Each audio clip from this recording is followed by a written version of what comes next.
সম্মানিত সুধী, আপনি কি জানেন মোবাইলে যে আমরা ক্রয় বিক্রয় করি এটা কি আদৌ জায়েজ রয়েছে? আসসালামু আলাইকুম ওয়া রাহমাতুল্লাহি ওয়া বারাকাতুহু।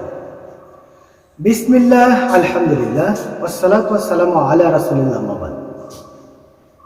সম্মানিত সুধী, অত্যন্ত গুরুত্বপূর্ণ একটা মাসালা নিয়ে আজকে আমি আপনাদের সামনে উপস্থিত হয়েছি। আর সেটা হলো মোবাইল ফোনে কেনা বেচা জায়েজ হবে কিনা। এরকম অত্যন্ত গুরুত্বপূর্ণ একটা বিষয়, কারণ আমরা ইদানিং বেশিরভাগ ক্ষেত্রেই মোবাইল ফোনের মাধ্যমে ক্রয় বিক্রয় করে থাকি। আদৌ এটা জায়েজ হবে কিনা অত্যন্ত গুরুত্বপূর্ণ একটা বিষয়, ভালো করে শোনার চেষ্টা করবেন এবং যদি ভালো লাগে তাহলে অবশ্যই চ্যানেলটিকে সাবস্ক্রাইব করবেন, লাইক কমেন্ট শেয়ার দিয়ে অন্যকে জানার সুযোগ করে দেবেন।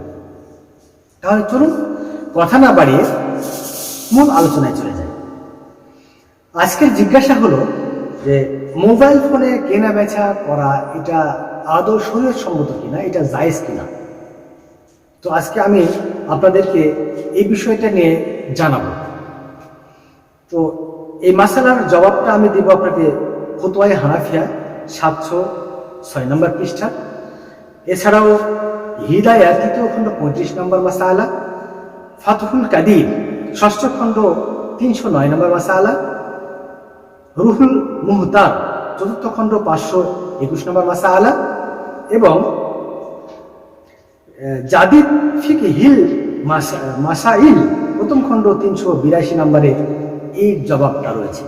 তাহলে চলুন আমরা কথা না বাড়িয়ে জানার চেষ্টা করি যে আমরা যে মোবাইল ফোনের মাধ্যমে ক্রয় বিক্রয় করে থাকি আদৌ এটা জায়েজ হবে কিনা। যে সকল গ্রন্থের রেফারেন্স আমি দিলাম, এই সকল গ্রন্থের রেফারেন্স অনুসারে, এই গ্রন্থ অনুসারে যে হ্যাঁ, মোবাইল ফোনের মাধ্যমে ক্রয় বিক্রয়টা জায়েজ হবে।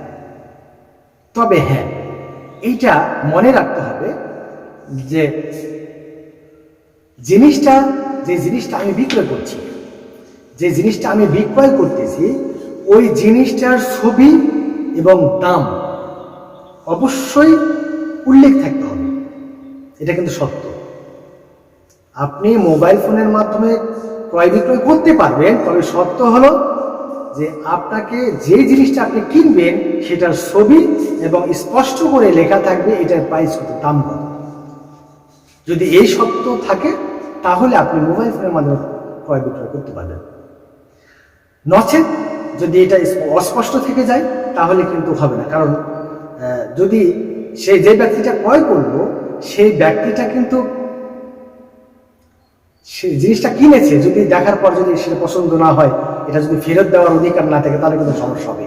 এই জন্য অবশ্যই স্পষ্ট করে লেখা থাকতে হবে প্রাইস কত, আর এই যে প্রোডাক্টটা আপনি কিনতেছেন এই প্রোডাক্টটার মানে ছবি, এটা কিন্তু স্পষ্ট করে থাকতে হবে। যদি থাকে তাহলে এটা ক্রয় বিক্রয়টা জায়েজ হবে, নচেত এটা কিন্তু জায়েজ হবে না। কেননা তবে আরেকটা বিষয় একটা মনে রাখতে হবে, সেটা হলো যে যদি সোনা রূপা হয়, ভালো করে মনে শুনেন, যদি সোনা রূপা বা এই জাতীয় যদি কোনো প্রোডাক্ট হয় তাহলে অবশ্যই এটা ছবি দেখে করে ক্রয় বিক্রয় করা জায়েজ নেই। অবশ্যই এটা কি করতে হবে, কারণ এইটার সাথে সম্পর্ক হচ্ছে দেখে নগদ দেখবে এবং সে দেখে পছন্দ হলে সে টাকা দেখে নেবে। এটি কিন্তু সোনা রূপার ক্ষেত্রে কিন্তু মাসালা। কিন্তু অন্যান্য জিনিসের ক্ষেত্রে যেটা, সেই জিনিসের ক্ষেত্রে কিন্তু আপনার এরকম কোনো নির্দিষ্ট নাই। তবে অবশ্যই প্রোডাক্টটার ছবি এবং প্রাইসটা উল্লেখ থাকতে হবে।